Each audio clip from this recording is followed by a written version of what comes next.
अब बात करते हैं चौथे लाइफ प्रोसेसेस यानी एक्सक्रीशन। What is excretion? हमारी बॉडी में डिफरेंट डिफरेंट मेटाबॉलिक एक्टिविटीज होती है। उन मेटाबॉलिक एक्टिविटीज होने के बाद कुछ वेस्ट रेडी होता है बॉडी में, है ना। उस वेस्ट का बॉडी से बाहर निकलना ही एक्सक्रीशन कहलाता है। अब आप सोच रहे होंगे नाम से एक्सक्रीशन और इजेशन में अंतर क्या हुआ? आपने तो न्यूट्रिशन में भी बताया था कि जो वेस्ट था वो बॉडी के बाहर का दैट इज इजेशन, ये एक्सक्रीशन क्यों? तो भाई egestion is the part of excretion. Egestion में केवल सॉलिड वेस्ट बॉडी के बाहर जाता है, बल्कि जबकि जो आपका एक्सक्रीशन है उसमें सॉल्ट, मिनरल, एक्सेस मिनरल, जितने भी नाइट्रोजनस वेस्ट होते हैं लाइक और यूरिया, इसके अलावा ammonia, this all are parts of excretion. ठीक है, एक्सक्रीशन एक बड़ा टर्म है जिसके अंदर काफी चीजें आ जाती हैं। ठीक, अब हम बात करते हैं एक्सक्रीटरी सिस्टम की। ह्यूमन बॉडी का जो एक्सक्रीटरी सिस्टम होता है उसमें मेन पार्ट होता है किडनी का। किसका काम होता है? किडनी का एक प्रॉपर एक्सक्रीटरी सिस्टम होता है। आपने ये डायग्राम बहुत इंपॉर्टेंट है, प्लीज सीख लीजिएगा, जिसमें टू बीन लाइक स्ट्रक्चर्स होते हैं जिन्हें हम किडनीज बोलते हैं। किडनी जुड़ी हुई होती है आर्टा से और किससे?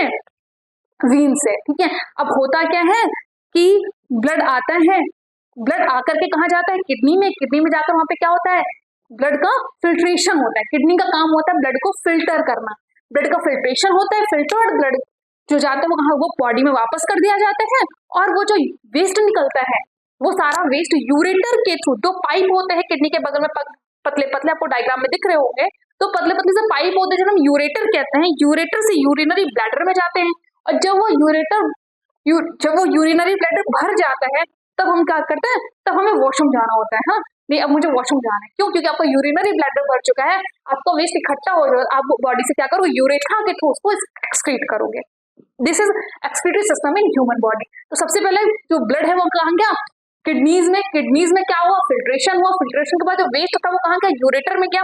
यूरेटर के बाद कहाँ? यूरिनरी ब्लैडर में। यूरिनरी ब्लैडर से कहाँ? यूरेटर के, तो बॉडी के बाहर निकल गया। ठीक है, this is our excretory system, human excretory system. Kidneys की बात हमने कर ली है। आखिर किडनीज में ऐसा क्या होता है कि वो ब्लड को फिल्टर करता है? कौन सी मशीन लगी होती है भैया? उस मशीन का नाम है नेफ्रॉन। कुल मिला के किडनीज के अंदर मिलियंस ऑफ नेफ्रॉन्स होते हैं, तो फिल्ट्रेशन, ब्लड के फिल्ट्रेशन का काम करते हैं।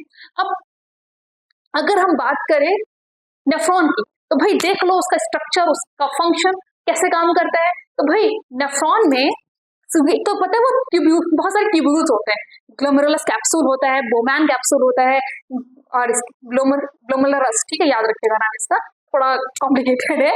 एंड फिर क्या होता है? ट्यूब्यूल्स होता है। ट्यूब्यूल से वो कहाँ? यूरेटर से जुड़ा होता है जिससे वेस्ट बाहर जाता है। ठीक है, तो होता यह है कि इस कप लाइक स्ट्रक्चर होता है जिसे हम कहते हैं बोमैन कैप्सूल। ऐसा ही बना होता है, आपने डायग्राम में देखा होगा, ऐसा एक कैप्सूल बना होता है जहाँ पे ब्लड वेसल्स में ब्लड आता है। ठीक है, अब ये जो ब्लड है वहां से जितना भी इसमें वेस्ट मटेरियल होता है वो सारा का सारा अब्सॉर्ब कर लिया जाता है। कहाँ पे? इस बोमैन कैप्सूल के अंदर सारा का सारा जो वेस्ट होता है वो क्या होता है? अब्सॉर्ब कर लिया जाता है। अच्छा, वेस्ट के साथ साथ जितना भी नाइट्रोजन वेस्ट होता है सारा अब्सॉर्ब कर लिया गया। इसके साथ साथ ना ग्लूकोज जैसी चीजें जो बॉडी के लिए जरूरी थी वो भी इसने क्या किया? अब्सॉर्ब कर लिया।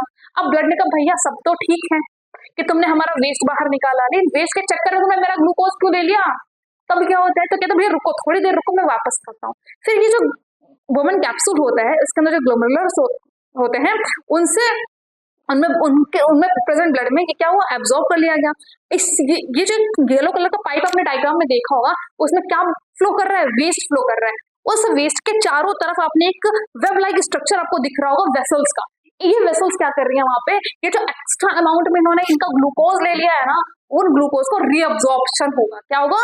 रीअब्जॉर्प्शन करेंगे किसका? ग्लूकोज का। अब ग्लूकोज वापस से निकल गया तो बचेगा क्या? केवल वेस्ट। उस केवल वेस्ट को ये लोग कहाँ भेज देते हैं?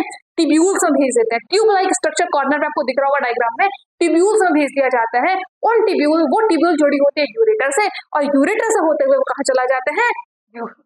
बॉडी के बाहर। ठीक है, यूरेथ्रा से किससे बाहर चला जाता है। बात समझ में आ गया आप लोगों को? वापस से बात करते हैं। नेफ्रॉन में जो काम होता है वो 3 प्रोसेस में होता है। पहले प्रोसेस में जो ये आपका वोमन कैप्सूल है इसके अंदर जो ग्लोमेरुलस हैं वो एब्जॉर्प्शन करेंगे। एब्जॉर्प्शन इसने एक्स्ट्रा कर लिया है, तो ये जो ये वाला राउंड वाला ट्यूब्स है ना, यहाँ पे इसका रीअब्जॉर्प्शन होगा जिसमें ग्लूकोज को बाहर निकाल लिया जाएगा। केवल क्या बचा? वेस्ट बचा। वो वेस्ट कहाँ जाएगा? ट्यूब्यूल्स में। ट्यूब्यूल से वो वेस्ट कहाँ जाएगा? यूरेटर में। यूरेटर से यूरेथ्रा, यूरेथ्रा से बॉडी के बाहर। क्लियर है? चलिए, तो हमारा ये ह्यूमन का एक्सक्रीटरी सिस्टम को समझ में आ गया है। अब बात करते हैं एक्सक्रीशन इन प्लांट्स की। तो भाई मेटाबॉलिक एक्टिविटीज तो प्लांट्स में भी हो रही हैं, तो उनसे क्या निकलेगा? उनसे भी तो हमको बाहर निकालना है ना वेस्ट मटेरियल। तो वो जो प्लांट्स होते हैं वो कुछ फॉर्म्स में निकलते हैं, उनका जो गैसेस वेस्ट होता है, आपको पता है स्टोमेटा क्या करती है? गैसेस एक्सचेंज करती है। उस गैसेस एक्सचेंज के थ्रू क्या होता है? उनका गैसेस वेस्ट बाहर होता है। जैसे हम लोग क्या करते हैं, नाक से बाहर करते हैं CO2, ये भी तो हमारा एक्सक्रीटरी सिस्टम का ही पार्ट है। नोज से क्या करते हैं? CO2 को बाहर निकालना भी एक्सक्रीशन ही होता है। ऐसे ही स्टोमेटा क्या करती है? गैसेस वेस्ट बाहर निकालती है। ये जो वाटर है, एक्सेस ऑफ वाटर, ये ट्रांसपीरेशन के थ्रू इन्वायरमेंट में चला जाता है। फिर जो सेटिंग है, आपको पता है प्लांट साल में एक बार पेड़ों पतझड़ का मौसम जरूर आता है, सारे पत्ते वो गिरा देता है। अब होता ये है कि ये क्या करता है, धीरे धीरे जो अपना वेस्ट मटेरियल है वो अपनी लीव्स में स्टोर करने लगता है। और जब लीव्स में बहुत सारा मटेरियल हो जाता है वेस्ट वाला, वो क्या करती है? पत्तियां सेट हो जाती है और नई पत्तियां निकलती हैं। This is the part of excretion. Storage, कुछ प्लांट का वेस्ट भी बड़ा यूजफुल होता है। कुछ प्लांट रेजिन के फॉर्म में, गम के फॉर्म में, ऑयल के फॉर्म में अपना जो एक्सक्रीटरी वेस्ट होता है उसको कलेक्ट करते रहते हैं, ठीक है, और एक फिर हम लोग उसको यूज कर लेते हैं। ये भी क्या होता है? एक्सक्रीटरी सिस्टम का एक्सक्रीटा ही होता है प्लांट्स का, ठीक है। तो पेड़ों की पत्तियों का झड़ना भी क्या है? एक्सक्रीटरी एक्सक्रीशन है। पेड़ों की पत्तियों में जो रेजिन, गम, ऑयल वगैरह होता है, ये भी क्या है? एक्सक्रीशन है। ट्रांसपीरेशन से जो वाटर बाहर जा रहा है, ये भी एक्सक्रीशन है। जो स्टोमेटा से गैसेस एक्सचेंज हो रहा है, ये भी क्या है? एक्सक्रीशन का पार्ट होता है। सो यहाँ पर ये आपका कंप्लीट चैप्टर, जिसमें हमने क्या क्या पढ़ा? हमने न्यूट्रिशन पढ़ा, हमने रेस्पिरेशन पढ़ा, हमने न्यूट्रिशन पढ़ा, हमने रेस्पिरेशन पढ़ा, हमने एक्सक्रीशन पढ़ा, हमने ट्रांसपोर्टेशन पढ़ा। ये 4 लाइफ प्रोसेस हमने पढ़े इस चैप्टर में। आई होप आपको सारे प्रोसेस समझ में आए होंगे। Thank you so much for watching this video. I hope आपको सारी चीजें क्लियर हुई होंगी। Thank you so much. अगर आपको वीडियो यूजफुल लगा हो तो प्लीज वीडियो को लाइक करें, चैनल को सब्सक्राइब करें। Thanks for watching the video.